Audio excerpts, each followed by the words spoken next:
আসসালামু আলাইকুম। সবাইকে রমাদান মোবারক। রমাদানের এই সময়টাতে স্কিল ডেভেলপমেন্ট বলেন, কাজ বলেন, এটা খুবই স্মুথলি করা যায়। ঠিক আছে? আপনি যদি চিন্তা করেন যে সকালের খাবার, দুপুরের খাবার, এই রিলেটেড খাবার রিলেটেড এই কাজে কত সময় যায়, রমজানের এই সময়টাতে কিন্তু কোনো প্যারা নাই। ঠিক আছে?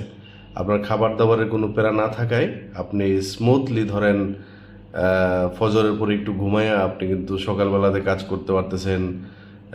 নামাজ, কোরআন তেলাওয়াত এগুলোর পাশাপাশি আমরা কিন্তু কাজে বিশাল একটা সময় পাচ্ছি। তারপরে ধরেন এই যে আপনি রাতের আপনি যদি যখন নামাজ পড়তেছেন তখন এর ফাঁকে ফাঁকে আপনি কিন্তু কাজও করতে পারতেছেন। ঠিক আছে? তো কাজ করা, তারপর হচ্ছে নামাজ পড়া, কোরআন তেলাওয়াত, ইবাদত বন্দিগি পাশাপাশি যে কাজের যে বরকতটা, হুম, এটা কিন্তু অ্যাকচুয়ালি আপনি রোজার মাসেই পাবেন।